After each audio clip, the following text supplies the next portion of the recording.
بسم اللہ الرحمن الرحیم۔ صرف 5 منٹ کا مدرسہ قرآن و حدیث کی روشنی میں 9 رمضان المبارک۔ نمبر 1، اسلامی تاریخ۔ حضرت عیسیٰ علیہ السلام۔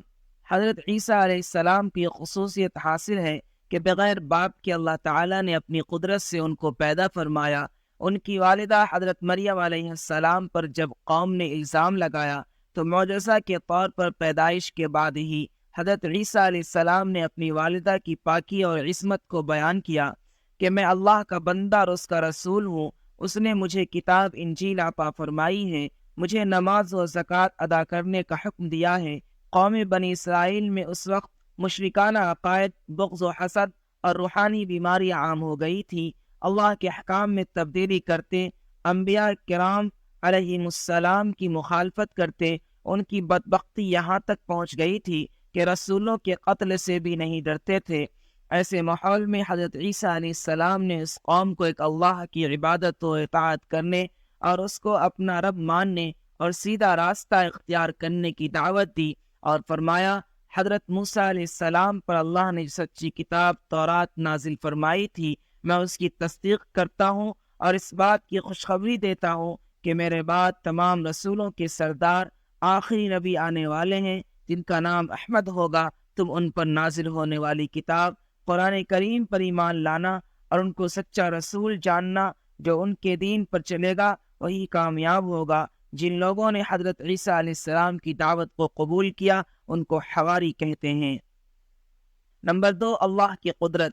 گھوڑا بہت ہی چست و چالاک اور تیز رفتار جانور ہے جو سواری کے کام آتا ہے۔ نبی صلی اللہ علیہ وسلم نے اس جانور کی بہت تعریف فرمائی ہے۔ اللہ تعالیٰ نے اس کے اندر ایسی سوجھ بوجھ عطا کی ہے کہ پیش آنے والے خطرات کو بھانپ کر آگاہ کر دیتا ہے۔ وہ اپنے مالک کا بڑا وفادار بھی ہوتا ہے اور اپنے پرائے کو بخوبی جانتا ہے۔ حیرت کی بات تو یہ ہے کہ جب اسے نیند آتی ہے تو کھڑے کھڑے سو جاتا ہے۔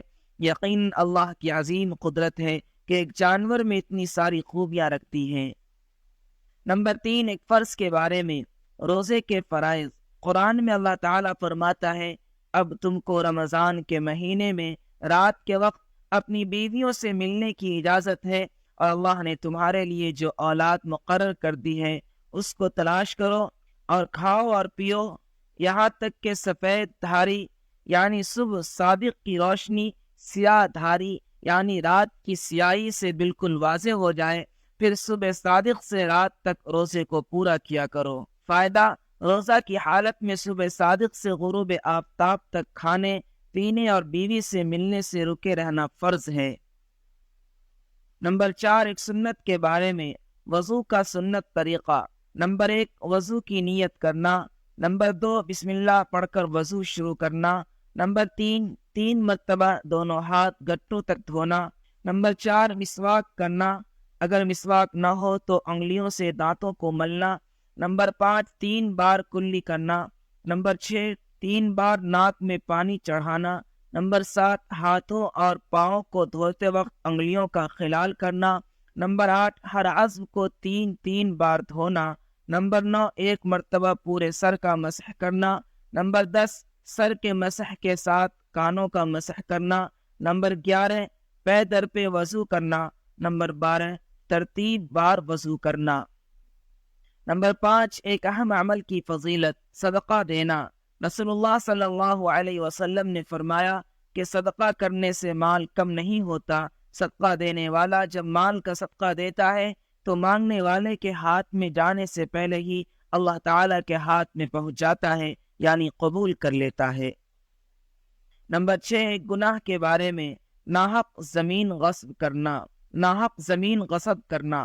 رسول اللہ صلی اللہ علیہ وسلم نے فرمایا، جو آدمی کسی کی ایک بالش زمین بھی ناحق دبائے گا تو قیامت کے دن اسے 7 زمینوں کا طوق پہنایا جائے گا۔ نمبر 7، دنیا کے بارے میں۔ دنیا میں سادگی اختیار کرنا۔ رسول اللہ صلی اللہ علیہ وسلم نے فرمایا، اے عائشہ، اگر تم قیامت کے دن مجھ سے ملنا چاہتی ہو تو بس تمہارے لیے اتنا ہی مال کافی ہے جتنا ایک مسافر کے پاس ہوتا ہے، اور اپنے آپ کو مالداروں کی صحبت سے بچائے رکھنا اور پرانے پھٹے ہوئے کپڑے کو پیوند لگا کر استعمال کرتی رہنا۔ نمبر 8، آخرت کے بارے میں جنت کے پھل۔ قرآن میں اللہ تعالیٰ فرماتا ہے جنت میں لوگوں کی یہ حالت ہوگی کہ ان پر جنت کے درختوں کے سائے جھکے ہوئے ہوں گے اور جنت کے پھل ان کے اختیار میں دے دیے جائیں گے، یعنی جہاں سے جو پھل چاہیں گے کھائیں گے۔ نمبر 9، طب نبوی سے علاج، گائے کے دودھ کا فائدہ۔ رسول اللہ صلی اللہ علیہ وسلم نے فرمایا گائے کا دودھ استعمال کیا کرو کیونکہ وہ ہر قسم کے پودوں کو چرتی ہے، اس لیے اس کے دودھ میں ہر بیماری سے شفا ہے۔ نمبر 10، قرآن کی نصیحت۔ قرآن میں اللہ تعالیٰ فرماتا ہے تم میں سے ایک جماعت ایسی ہونی چاہیے جو نیکی و بھلائی کی طرف بلائے اور نیک کام کرنے کا حکم کرے اور برائی سے